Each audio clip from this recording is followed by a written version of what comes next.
Very often you see these newspaper supplements which carry ads for cinema, and you tend to ignore all these movies with unrecognizable actors and stars, or not the big banners, no big director.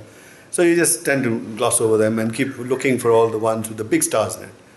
And that, my friend, let me tell you, it can be a serious mistake, because you'll end up seeing only the crass commercial movies where the producers have only one formula and one plan, which is spend a lot of money, put a movie with all kinds of action and cars being blown up and all that, or fancy costumes, dance, songs shot in exotic locations, tricky stuff and all that. And don't worry too much about the story. So you'll come away, see, it's an experience, but you don't see a good movie. But this kind of movie can only be made because it is come from some guy's head, and he's been, that story is in his head and buzzing in his head, and he's been trying for a long time, and he's probably bet all his money and his wife's jewelry and this, that, and the other to make the money to make a movie like this. So it's a work of passion, something that he wanted to do and therefore done it. So here in this movie which I'm talking about is Sundattam. It's been directed by somebody called Brahmadev. So the story is also been credited to him. So it's obviously he's the main guy behind it. And he has taken two newcomers, a young boy called Irfan and a girl called Arundhati. Now Irfan is actually a very, very young lad. He's almost like a PUC student. He's just got a thin, wispy beard. Again, the beard was put on so that he make a little older, a little more mature than otherwise. Otherwise, he just looked like a school kid.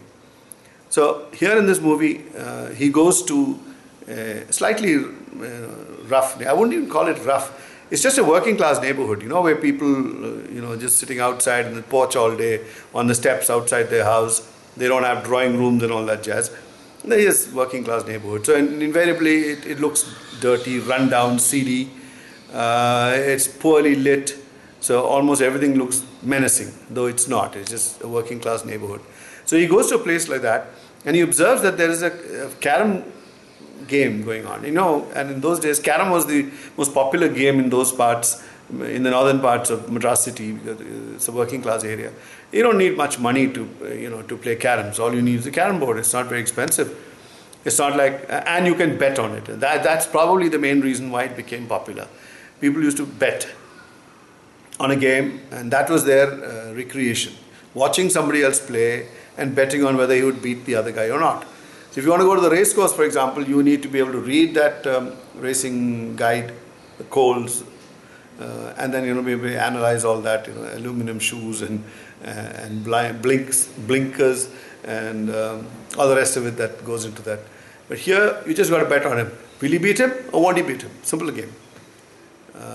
So the whole area used to be full of carom board clubs. So like that, he sees a game happening, and he happens to pass a comment saying, if he hits that particular coin, you're definitely going to dump that other coin in. You will not be able to knock it without that. So that guy challenges him, oh, you're such a great player, come and see how I do it. So he does it, and obviously the other coin is in the way, so it bumps into that and falls into the pocket exactly as he predicted. So they said, oh, you're such a great player, come on, have a match with me. So very reluctantly he's drawn into this, and he would like to play. He was a good player himself. But instead of just playing, he is now dragged into something that looks like a confrontation. So he plays one player, another one, he takes their money, because it's all paid for cash. Finally, the owner of the club also comes in. He's named Bhagya in the club. So he comes down and sees this guy knocking off all his big players, and he calls his chief guy, who's a druggie. He's always shooting himself up. I can't understand if he's shooting himself up so much. I'm sure his hands will be trembling. And how can he knock carom coins in so accurately? I don't know. But that's the story. So he comes on, he plays, and he loses to the hero. And then he loses the next one, and the next one. So it's like double or quits. Till he's lost all his money. And then finally he bets on saying that, okay, with this I will give up my ivory striker. Now that's a prized possession. Even today when you go buy a new carom board, if you buy an ivory striker, that's like the costume as much as the board. So he bets that, and sure enough, he loses that.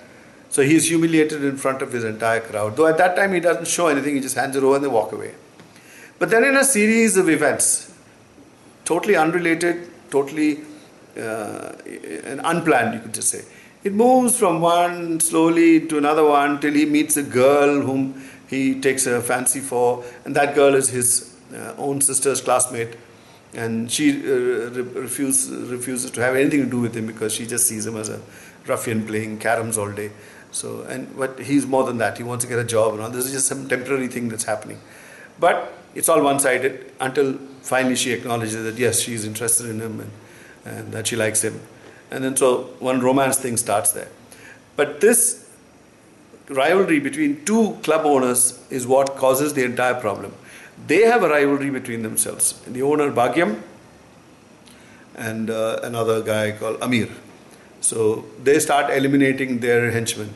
It's like, I don't like you, but I'm going to kill your assistant. So that guy says, I don't like you, I'll kill your assistant. So the assistants keep getting killed, but the big bosses are always still there. And so the story keeps on proceeding in that manner. And he knows now this is getting to be dangerous. And on top of that, this heroine has got a psychotic brother.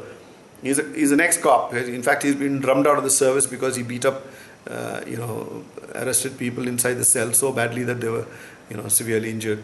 So he's been suspended. So he's a nutcase in any case. So he comes up. So you think, oh my God, your heart sinks actually when scenes come like that, because you've seen so many movies where you get the deranged cop who will just go and shoot everybody or do some horrible thing. But fortunately in this movie he doesn't do any of that. In fact he asks him, hey, you like my sister so much? And then he asks his sister, do you like him?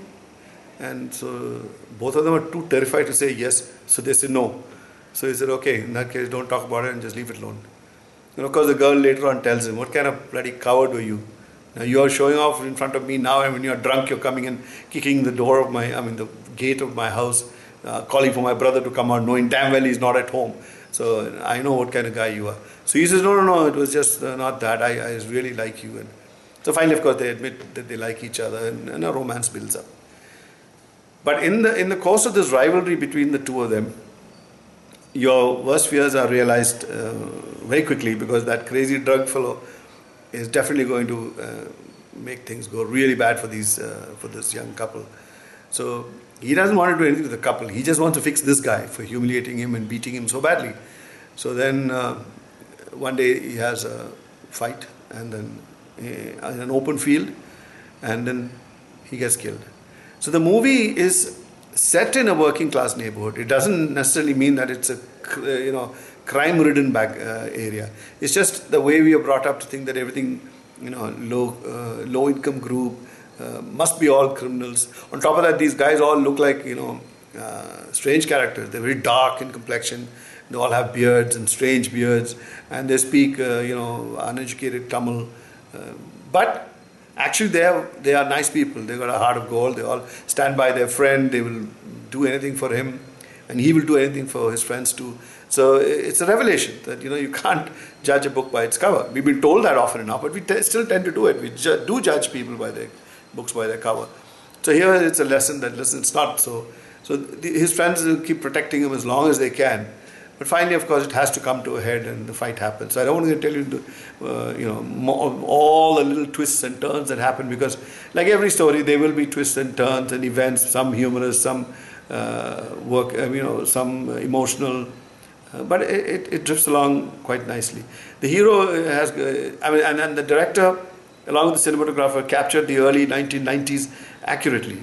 That's partly because I think Madras hasn't changed very much, so you can still find streets that look like those areas, which they were referring to in this movie. So they didn't have to build sets and all that. You can still go around, find places full of sewage overflowing the street, and broken lampposts, and all the pavement stones already up and down, and those kind of places are plenty in the city.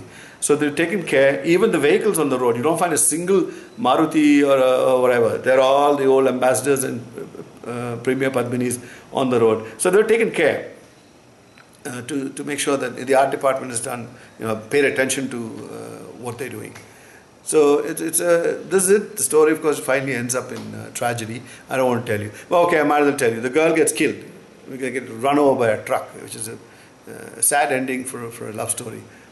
But then there is no more revenge seeking, so he goes away. His passport is, it comes through, and he decides he will go. The girl tells him, "But how can you go? Just because you got a passport, you can leave me here and go?" He says, "No, I'm not going to go." And then when you think that everything is concluding, happily, and they're returning after that confrontation, a random truck comes and hits them, and he gets knocked out, she gets killed. So that is Sundattam. Nicely done.